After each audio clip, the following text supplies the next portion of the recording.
Menikahi Hot Om. Bab 222.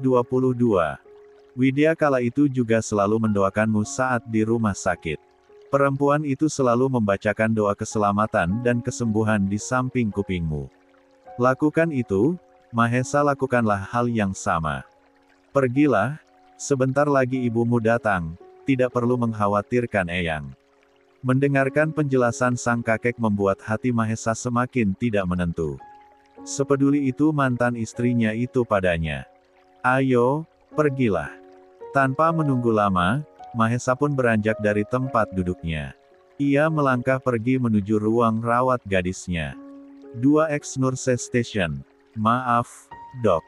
Tapi Bu Widya sudah dibawa pergi keluarganya sejak pagi-pagi tadi. Bagaimana bisa? Desis Mahesa penuh tekanan. Siapa yang mengizinkannya? Para perawat itu menelan ludahnya ketakutan saat melihat ekspresi Mahesa. Mereka takut menyampaikannya. Jawab, semuanya bungkam. Tapi ada salah satu dari mereka yang berani dan mau tidak menjawab Mahesa. Maaf, dok. Tapi pasien exit. Untuk itu dibawa pulang oleh keluarganya. Mungkin akan segera dimakamkan. Dunia Mahesa seketika runtuh. Tubuhnya terasa melayang dan limbung. Untung saja ada beberapa perawat lelaki yang spontan menopang tubuhnya. Untuk sesaat otaknya membeku. Ia terdiam mendapati fakta itu. Bagaimana mungkin? Dok. Mahesa menoleh ke arah perawat laki-laki yang tadi memberikannya informasi. Tangannya langsung mencengkeram keras pakaian lelaki itu dan menyentak tubuhnya begitu saja. Jangan sembarangan bicara kamu. Desis Mahesa tidak terima. Memangnya kamu lihat proses serah terima dia dengan pihak rumah sakit? Staf perawat tersebut gagap. Nyalinya tiba-tiba menciut begitu saja. Mata tajam Mahesa memancarkan intimidasi. Izin, dok. Tapi bagian salah satu teman saya yang bekerja di bagian perawatan jenazah info, kalau ada jasad cantik yang baru saja berpulang. Dia pun sempat kirim fotonya ke saya. Saya bisa tunjukkan kalau dokter berkenan. Disitulah Mahesa kembali ragu pada keyakinannya sendiri.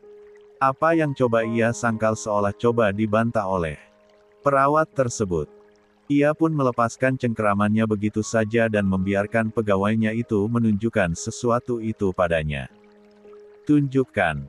Staf perawat tersebut mengangguk-anggukkan kepalanya dengan cepat.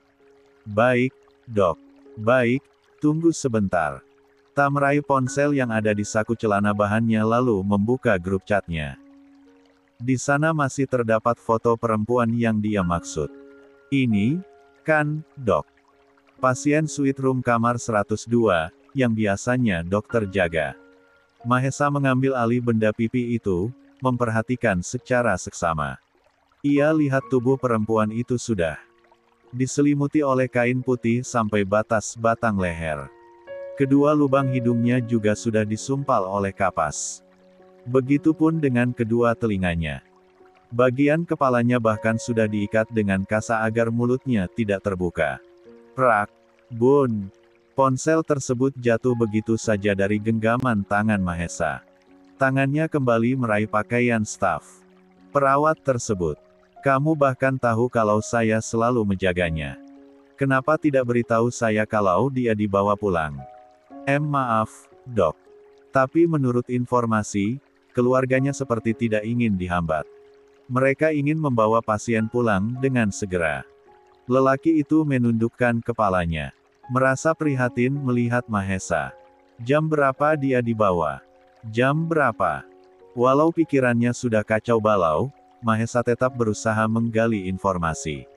Kalau tidak salah jam 10 pagi, dok. Mahesa langsung memutar ulang ingatannya. Terakhir jam 6 pagi dia masih menemani gadisnya itu. Membersihkan wajahnya, jemarinya, dan mengajaknya mengobrol.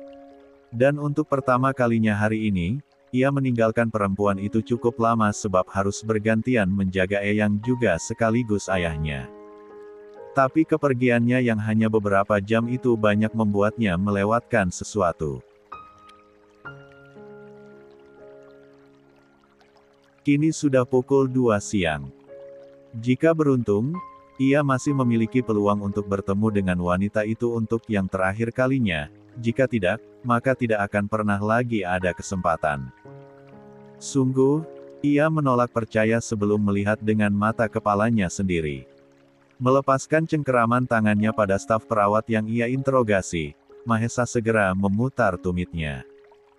Ia langkahkan kakinya yang panjang menuju parkiran mobil dan segera menuju rumah kediaman mantan istrinya tersebut. Sambil mengemudikan mobilnya, ia berusaha untuk menghubungi Aksa. Namun nomor lelaki itu tidak aktif. Namun ia tidak menyerah, ia mencobanya lagi dan lagi hingga akhirnya terhubung. Aksa. Ikhlasin, Mas, ucap Aksa langsung tepat sasaran. Kami semua juga masih terpukul. Tolong doakan adik saya. Kabar yang dikatakan oleh Aksa tidak lagi dapat menyangkal pikirannya yang masih menolak untuk percaya. Tidak mungkin. Tidak mungkin jika perempuan itu pergi secepat itu. Usianya bahkan masih sangat muda. Demi apapun ia masih tidak rela. Saya masih berada di pemakaman kalau Mas mau ke sini. Saya sarejok. Sesak. Hanya itu yang dirasakan oleh Mahesa. Ia tidak bisa mengatakan apapun lagi. Lehernya terasa dicekik. Semua kata-katanya tersangkut di tenggorokan. Dengan secepat kilat Mahesa kemudian memacu mobilnya menuju tempat yang ditunjukkan oleh Aksa. Sesampainya di sana, ia lihat kakak pertama Widya itu masih duduk bersila di depan sebuah kuburan yang tanahnya masih basah. Sudah tidak ada orang lagi. Hanya tinggal lelaki itu. Wajar, pemakaman harus disegerakan setelah seseorang meninggal, Mahesa jelas tahu itu. Buna. Langkah Mahesa semakin terasa berat. Tidak mampu rasanya mengangkat kakinya menuju gundukan itu. Mas. Mahesa tidak menoleh walau Aksa memanggilnya. Fokusnya hanya tertuju pada pusara di depannya. Aksa pun berdiri, bergeser memberikan Mahesa ruang. Begitu saja mantan adik iparnya itu langsung terduduk berlutut di depan sebuah makam.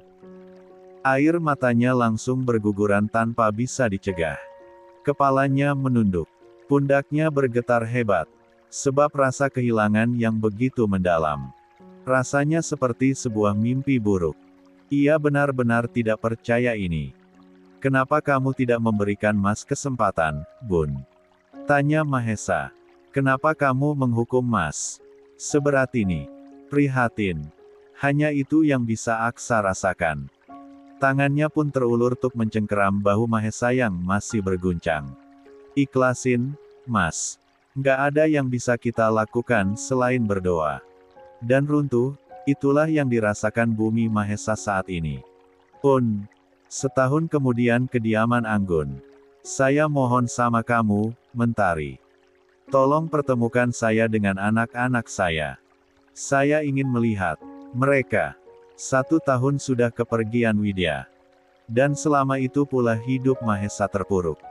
Semangatnya hanya ia tujukan untuk bertemu anak-anaknya. Tapi malang nasibnya, sekalipun keluarga Widya tidak memberikannya kesempatan. Sejujurnya saja, Mentari kasihan melihat kondisi Mahesa. Tapi jika mengingat bagaimana perlakuan lelaki itu pada adiknya, maka semuanya sirna. Udahlah, Mas. Berhenti berusaha buat nemuin anak-anak. Biar mereka tenang sama mamaku. Udah aku bilang kalau mama dan anak-anak pindah ke luar negeri. Anak-anak diurus dengan baik sama mama. Mereka obat bagi mama. Mama masih terpukul, Mas. Jadi tolonglah Mas ngerti. Bukan Mas aja yang kehilangan. Sungguh, daya upaya sudah Mahesa lakukan demi menemukan putra dan putrinya, namun di belakang Anggun sepertinya ada orang kuat yang menyimpan mereka. Sejenak, Mentari menatap tampilan Mahesa yang seperti orang tidak terurus. Sorot frustasi tergambar jelas pada dirinya. Demi apapun, muncul rasa iba. Bagaimanapun ia juga manusia yang punya sisi rasa kasihan. Benahi hidup kamu, Mas, ucap Mentari memberikan saran. Perjalanan hidup ini masih panjang. Bagaimana nanti kamu akan bertemu anak-anak kamu kalau tampilanmu begini? Wabah 4 tahun kemudian, kamu yakin mau pindah ke Wonosobo, Mahesa? Mama Indah duduk di pinggiran kasur menemani Mahesa mengemasi barang-barangnya. Setiap hari perasaannya teriris melihat Mahesa yang seperti hidup tapi kehilangan dirinya. Yakin, Ma? Tolong titip Eyang. Mahesa kan sering-sering pulang. Sesak. Sebagai seorang ibu yang membesarkan Mahesa dengan tangannya sendiri, dadanya terasa sangat sesak. Hampir setiap hari diam-diam ia menangis memikirkan nasib putranya ini. Tanpa terasa air matanya pun menetes. Ia tidak tahan lagi membendung rasa sedihnya itu. Namun cepat-cepat tangannya mengusap buliran bening tersebut agar sang putra tidak mengetahui betapa hancur dirinya. Ya sudah, kalau memang itu sudah menjadi keputusanmu. Mama bisa apa? Mama tidak akan bisa menahanmu, bukan? Mahesa menghentikan aktivitasnya dari melipat pakaian yang tengah ia masukkan ke dalam koper. Ia beralih menatap sang ibu. Bisa ya lihat betapa merah sepasang mata itu. Kepalanya itu dengan lembut. Jangan tangisi Mahesa lagi, Ma. Doakan saja yang terbaik. Berikan restu Mama untuk Mahesa. Biarkan putramu ini melanjutkan hidupnya. Mama Indah segera merengkuh putranya itu dalam pelukannya. Menangis tergugu dengan air matanya yang terus saja mengalir. Iya, Nak. Iya. Mama akan doakan yang terbaik untuk kamu. Kejarlah apa yang ingin kamu kejar. Tata hidupmu di sana. Mama akan selalu memberikan restu Mama buat kamu. Mahesa memeluk erat pinggang ibunya itu. Menyandarkan wajahnya di dada perempuan itu. Bulir bening pun mengalir di wajahnya yang kini ditumbuhi bulu-bulu halus. Ia sungguh tersiksa dengan perasaannya sendiri. Makasih, Ma. Terima kasih untuk dukungan Mama selama ini. Mahesa tanpa Mama, pasti kehilangan semesta. Terima kasih karena tetap ada. Terima kasih untuk semuanya. Mahesa sayang Mama. Mama Indah menganggukkan kepalanya. Mengurai pelukan itu dan menangkup wajah putranya. Mama juga sayang sama kamu, Mahesa, kamu juga semestanya Mama. Kamu juga dunianya Mama. Mama tanpa kamu entah jadi apa. Terima kasih sudah menjadi putra terbaik Mama. Terima kasih kamu sudah hadir di hidup Mama. Selamanya, sampai habis napas ini, Mama akan sayang sama kamu. Wanita parubaya itu kemudian membawa bibirnya untuk mengecup kening sang putra. Menyematkan ribuan kasih sayangnya di sana. Hati-hati, kabari Mama jika sudah menemukan tujuanmu di sana. Mahesa menganggukkan kepalanya. Mengulas senyum tipisnya setelah sekian lama.